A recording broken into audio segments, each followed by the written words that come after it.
and welcome to Inner Circle Guidance. Today I'm going to be doing a collective reading, but before I step into the circle and we ask the cards for guidance, if you haven't already, hit the subscribe button and the notification bell. I post new videos every single day. Let's find out what you need to know right now.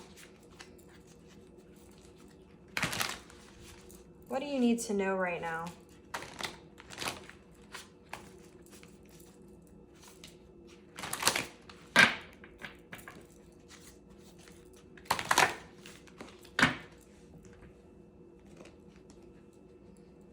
We have the Queen of Wands, Three of Cups, the Hierophant, King of Cups, oh, Seven of Swords. Okay. I'm picking up on a heavy deceptive energy here. There is somebody in your life, or somebody that, and you may already know exactly who this person is, but they've been dishonest with you. And they think they're getting away with it. Now, I'm hearing this has to do with a third-party situation, but third party doesn't always necessarily mean a cheating partner. Sometimes third parties have to do with somebody meddling in a situation. And the Hierophant is on the table here, which can sometimes mean parents, can sometimes mean a husband, can sometimes mean traditions or values. And we have the King of Cups, which is somebody who has mastered their emotions. So this could be somebody who is more likely to be able to master their emotions in a way that maybe they can cry on command to make you feel bad, or maybe they can come across as very convincing when they're lying. And I'm hearing, though, I feel like there's something having to do with an actual party here. Let me shuffle the cards and get a little bit more information about what this is about.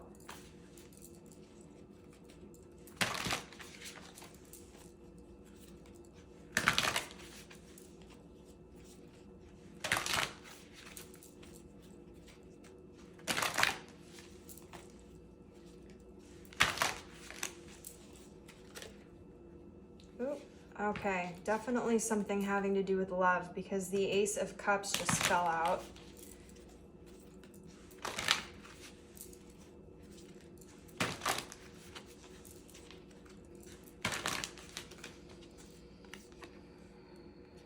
We have the Justice card. We have the Four of Cups, the World, and the Two of Pentacles. Okay. All right, this is definitely a third-party situation. Okay. So I am hearing that you were romantically involved with somebody who was dishonest with you. This could have been a lack of commitment. Okay, I will say this card at its least negative has to do with a lack of commitment, okay?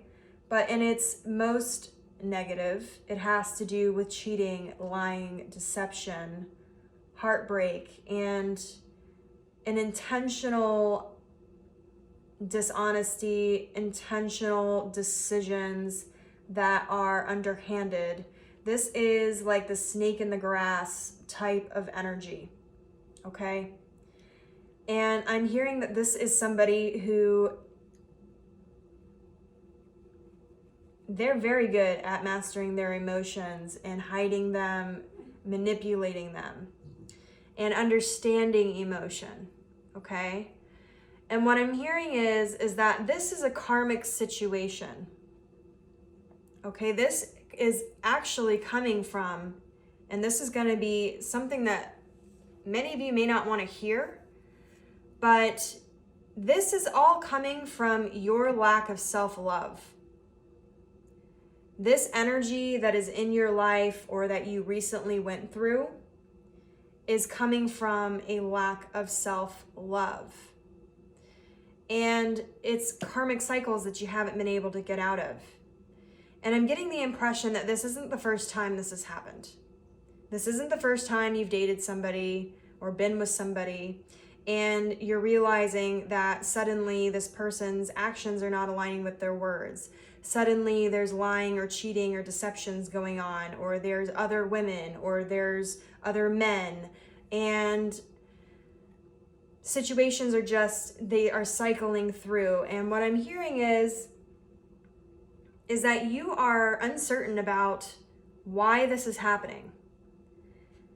And why am I attracting these types of vibrations, these types of energies, these types of people into my life? And it's because you have not yet learned to put yourself first. You have not yet learned to walk away from those types of energies when they first appear. And so the universe is giving you more of this energy because you have yet to learn from the past cycles of it yet. Now, here is a perfect example of how people take this energy and they don't learn from it, okay? So oftentimes when people come to me with love readings like this, where they're dealing with third-party situations and they're dealing with somebody who lies and cheats and manipulates and whatever, and they're in a toxic negative relationship, they start looking at all the flaws of the other person and going, well, this person's this, and this person does that, and this person does this, and this person does that. Well, here's the problem with that. What are you doing that is perpetuating this cycle? How are you handling situations or not handling them to perpetuate that cycle? Now, I will say that I do not agree that anyone who has dealt with negative toxic relationships, I am not saying that you deserve to be treated negatively. I am not saying that. However, there is a certain level of self-responsibility that we have to take in these situations to walk away from those situations and not have them repeat themselves. So this may be a lack of boundaries. For some of you, I'm hearing that maybe you have a tendency to disappear into the other person. So when another person comes into your life, you have a tendency to always be there for them, always give up everything else that you want or need to be there for them and be a provider and be a giver because you overgive. But the problem is that when you're overgiving and you're not giving to yourself and you're not honoring yourself and your needs and your personal, like yourself, you are teaching the other person in your life to treat you that way too. And that's part of the problem. If you are always available for another person and you have no boundaries and you will put up with anything, then why should they have to accept those boundaries and respect them when you don't respect them yourself? So this may be a little bit hard for some of you to hear and maybe not what you want to hear, but for some of you, I'm hearing that these cycles are being perpetuated because you have a lack of boundaries and a lack of self-respect. And you are looking for validation outside of yourself. You need to learn how to be alone. Now, the other thing that I always get when people get these types of readings and they're in these situations and I say that, they go, oh, but I love being alone. The other person is codependent or is this or is that. Well, you may like to be alone. That doesn't mean that you do well with being alone, though. You may like the idea of being alone, But how often have you actually been alone? Have you jumped from relationship to relationship? Have you been a serial monogamist? Have you spent any time self-healing? Do you jump from relationship to relationship without healing the parts of you in the situation that happened prior before you jump into another relationship? Or are you bringing all that baggage into this new relationship? There's a difference between being happy with being alone and having alone time versus actually being alone. There are many people who constantly need to go everywhere with their partner and need their partner to be everywhere with them because they can't stand to be alone. And that comes from a lack of self-love, a lack of self-boundaries, and a lack of self-respect. So let's find out with this situation, what other guidance that you need to know or that you need to hear. And I know it may sound like I'm getting on to you, but honestly, for a lot of you, I see a lot of people who end up in this situation and they keep repeating it and they think it's because they're like, oh, there's something wrong with me. And there's nothing wrong with you. You are a fantastic, lovely, wonderful person. You may be a very loving and caring person as well. The problem is that you aren't showing that self-love to yourself, and so you're not attracting the level of love that you need in your life. And that doesn't mean there's something wrong with you. That just means that you have some work that needs to be done on the way that you view yourself and the way that you allow others to treat you. The star. So the star is literally self-healing. It's balance. It's wish fulfillment, but it is a lot of self-healing. So for those of you who are in this situation, you really need to focus on yourself. And honestly, that's going to require you to be alone for a lot of you. That may require you to step away from being in a relationship, from being involved with anyone, from talking to anybody until you can find that validation on your own. You need to be able to give yourself the love that you want to receive, okay? And that requires oftentimes not being in relationships, not talking with other people, not texting a bunch of people. It requires self-reflection. It requires you to not only acknowledge but honor a lot of the feelings and emotions that we don't want to acknowledge. And it requires you to look at things from a different perspective. So if you're really struggling with some of these things, maybe start looking at where these things are coming from. Do you have abandonment issues? Are you codependent on the other person? Are you afraid of being alone? Start looking at the places in your life where you're looking for this other person to fill it and figure out how to fill it yourself. What other guidance can I give you? That's going to bring you to victory. Okay, so don't hold on so tightly. That's something else. So for some of you, with this card, I'm hearing for some of you, it's none of those things. It's control that you have a problem with. You may have had a lot of situations in your life that were out of your control, a lot of bad things that may have happened in your childhood or in your past that were out of your control.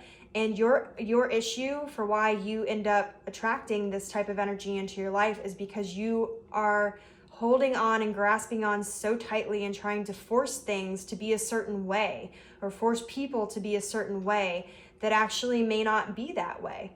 Okay, and so that is part of where this is coming from. You need to let go and have a little bit more faith, not only in yourself, but in spirit and in the universe and in your guides, that you're going to receive all the things you're meant to receive in divine timing. And look at that. So at the bottom of the deck, we have the sun. So this is literally, we see this child on this horse. This is inner child work, okay? Inner child healing. One thing that is very, very helpful for those of you who are struggling with inner child issues or issues from your childhood, if you get a picture of you, one of your favorite pictures from when you were a child, and you put it on your bathroom mirror, and every single day when you go in to get ready for your day, I want you to look at that picture, and that picture of you as a child, and I want you to remind yourself not to speak to that little child of you in any way that you wouldn't actually speak to a child. So any negative things you wouldn't say, you would be positive, you would be loving. And when you show that kind of love to yourself, it changes the way that your brain works so that you can start seeing that person from your childhood, that innocent person, that happy child in your adult life, okay?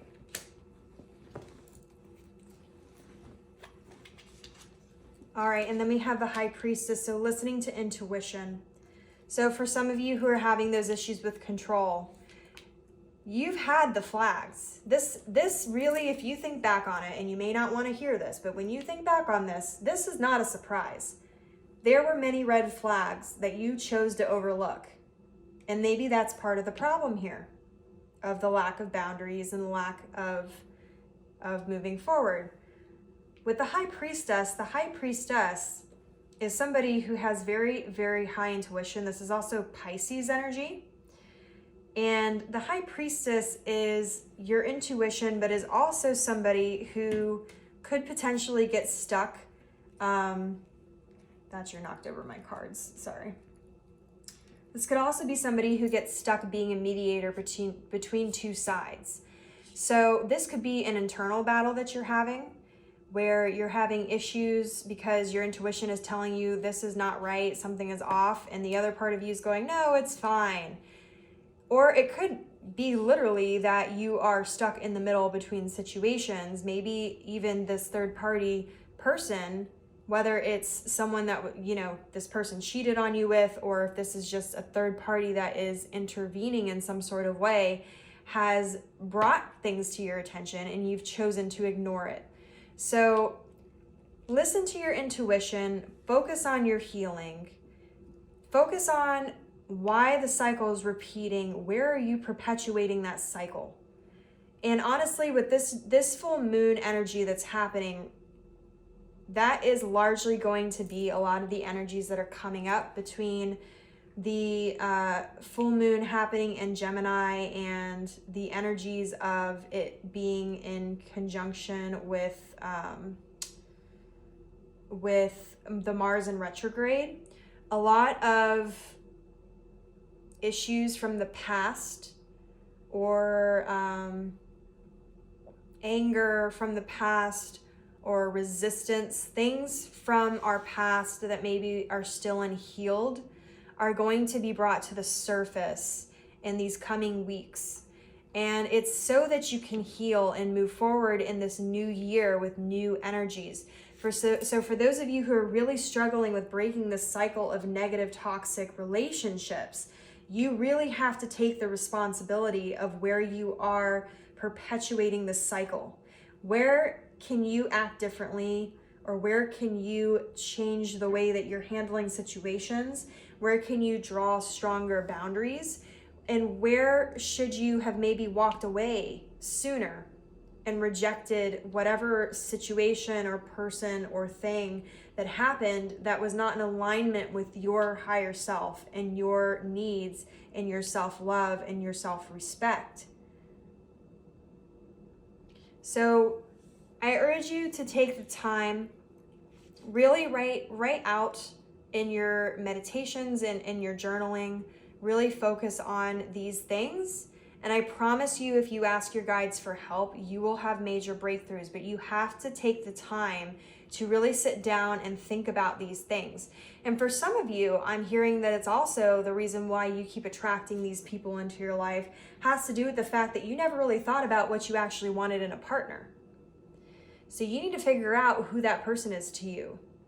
What do you want in a partner? How do you want them to treat you? How do you want them to make you feel? How do you want to feel in the relationship? And then what actions can you take in order to ensure that when you open up yourself to another person, that those boundaries are going to be respected, that those feelings are going to be given by you and by the other person through the boundaries and the communications and the actions that you are doing. And for some of you, I'm also hearing that part of the problem is you're not communicating your boundaries. You may have them, but you're not communicating your feelings or anything at all to the other person. So it's sort of like a free-for-all, and you're just telling them, oh, it's fine, no big deal, when really it's not. Well, you can't expect your partner to read your mind either, okay? You need to talk to them and communicate and tell them, hey, I'm upset about this and this is why. And you need to be able to have that open communication and vulnerability with them. Otherwise, you're not going to be able to move forward in any kind of healthy way. So I hope that this reading helped you. I hope that you're really able to heal from this situation, because I'll be honest, this is not a nice energy. This is a yucky energy. It's not nice. It's not sweet. It's not loving. However, there is a huge opportunity for you to heal and to love yourself through this situation. So I urge you to learn from these cycles, learn from these situations, look back on this year, and really take a look at your relationships, the things that need to stay, need to go, need to be worked on, and take the action to move forward towards your abundance and your self-love and your self-healing in a really positive way. So if this reading resonated with you, don't forget to like and comment on this video. If you haven't already, don't forget to subscribe to my channel. I post new videos every single day. And thank you for stepping into my circle. As always, may your life be full of light, full of love, abundance, and gratitude. I'll see you next time.